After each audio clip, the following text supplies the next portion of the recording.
The wait is over, and we now have our first sight of Ferrari's SF-24, a car many hope will be able to make life difficult for Red Bull this season. The livery has been freshened, and we now see more accents of yellow and white incorporated into the design. The yellow represents Giallo Modena, whilst the white, according to team principal Fred Vasseur, is related to the approach of the company. On the technical side, at first glance, the car may appear a little conservative. However, Enrico Cardile, Ferrari's technical director for chassis and aerodynamics, has said it has been redesigned in every area. The thoughts and ideas of drivers Charles Leclerc and Carlos Sainz have been taken on board to provide them with a car, in Cardile's own words, that is easier to drive and therefore easier to get the most out of and push it to its limits. So far across the various launches, there has been a change to the front suspension, seemingly copying Red Bull. Teams have opted to switch from a pushrod to pull rod system. Ferrari, however, is remaining loyal to the pushrod, recognisable by the high attachment points on the nose. With regard to the nose, it appears to be a little more plump than previously.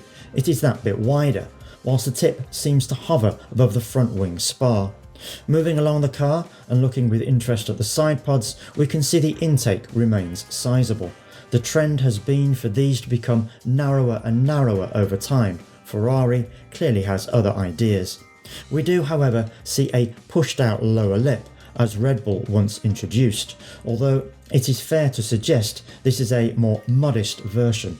It is still designed to provide as much airflow as possible along the bottom of the side pods, running along the length of the car toward the diffuser at the rear.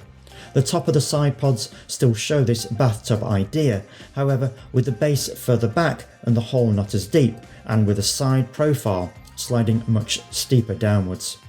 One characteristic of a Ferrari that has remained unchanged for several years is the triangular airbox above the head of the driver, in contrast to, say, customer team Haas that adopts a more rounded design.